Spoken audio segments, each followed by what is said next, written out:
आप बात कर रहे थे भाई कितना एरिया के अंदर गेहूँ होता है, कितने एरिया के अंदर सरसों की बिजाई होती है और मुख्य फसलें भिवानी की क्या है। अगर मुख्य फसलें एरिया के हिसाब से बात करें तो भिवानी जिले की सरसों की मुख्य फसल है, जिसमें 3.5 लाख एकड़ से ज़्यादा सरसों की बिजाई होती है। उसके बाद 2.5 लाख से ज़्यादा 2,58,000 2,55,000 जो होती है वो गेहूँ के अंदर बिजाई होती है। और जो भी फसल हो, चाहे वो गेहूँ हो, सरसों हो, उसके अंदर पहला पानी देते ही उसके अंदर यूरिया खाद की ज़रूरत पड़ती है। और अब की बार आपने भी देखा होगा, कोई भी फसल हो उसकी जर्मिनेशन बहुत अच्छी है, प्लांट पॉपुलेशन बहुत अच्छी है। और मैं तो ये सोचता हूँ कि अब की बार भिवानी जिले के अंदर बम्पर क्रॉप होगी। सर आंकड़े की बात किया कितने एकड़ में गेहूँ, कितने एकड़ में सरसों? अगर जिस तरह सरसों की बात करें तो लगभग 3,55,000 एकड़ में सरसों है और 2,58,000 एकड़ के अंदर गेहूं की फसल है। सर गेहूं की फसल पे किसानों को कुछ मिला है या पैसे? देखो, कोई भी फसल हो उसके ऊपर सरकार की स्कीम होती है।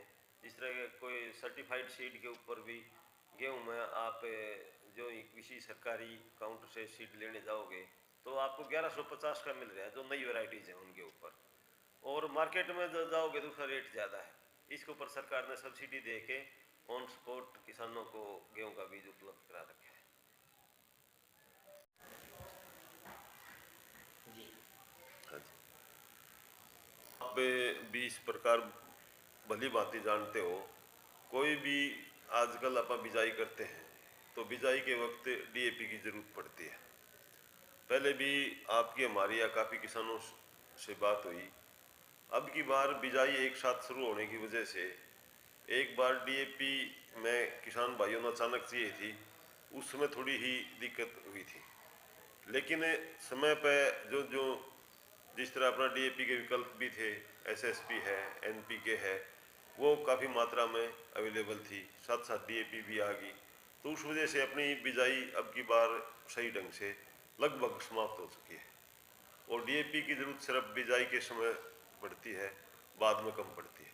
अब जो अपना कुछ नाम मात्र का एरिया है, जिस तरह जो को गाजर सब्जी जो उन्होंने उगा रखी थी उसके बाद का है, उसके लिए तो अवेलेबल है डीएपी की कोई, अब मैं मानता हूँ कोई समस्या नहीं है। दूसरी अगर हम बात करें तो जो मुख्य रूप से जो खाद प्रयोग होती है वो यूरिया है। यूरिया के अंदर नाइट्रोजन ज़्यादा मात्रा में होती है, वो फसल के लिए ज़रूरत ज़्यादा होती है। अपने पास 1 अक्टूबर को जो स्टॉक था, जो 17,284 MT अपने पास अवेलेबल था, वो किसी डीलर के पास था या कोऑपरेटिव सेक्टर में था, जहाँ भी था वो 17,000 से ज़्यादा था अपने पास। 1 अक्टूबर के बाद जो अपने पास अलग अलग कंपनियों से जो यूरिया खाद आई, वो भी लगभग 16,821, 16,500 से ज़्यादा MT में अपने पास आई है। और कुल मिला के आप देख लोगे तो ये ज़्यादा 34,000 से ज़्यादा अपने पास आज अवेलेबल है यूरिया। अवेलेबल का मतलब ये है भी इसमें से कंज्यूम भी हो सकी, लेकिन इन स्टॉक में है वो 8,834 MT है। तो सर हम कह सकते हैं कि यूरिया की ज़रूरत की कोई कमी नहीं है? नहीं, अब की बार यूरिया की कोई कमी नहीं है। किसान भाइयों ने अपनी ज़रूरत के हिसाब से ले भी गए और लेने भी लग रहे हैं। और आप देखोगे तो जिस तरह अपना जो टोटल एरिया है उसमें टोटल खाद की ज़रूरत ही पूरे सीजन की अगर बात करें हम तो 45 से 50,000 MT की ज़रूरत पड़ती है। उसमें से 34,000 तो अपने पास आ चुकी और 8-10,000 MT आज भी मार्केट में अवेलेबल है। तो इसको हम बिल्कुल किसी सूरत में कमी नहीं मान सकते।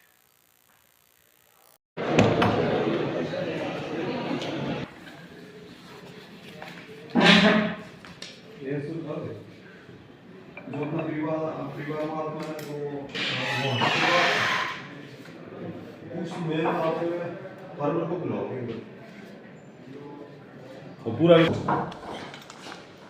हाँ 2 बजे बुला।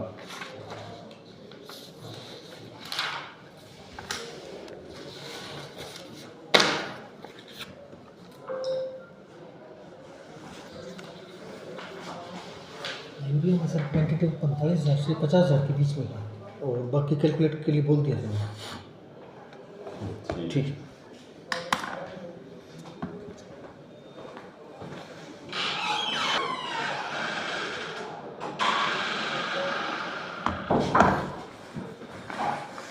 आजा बैठ कर ले।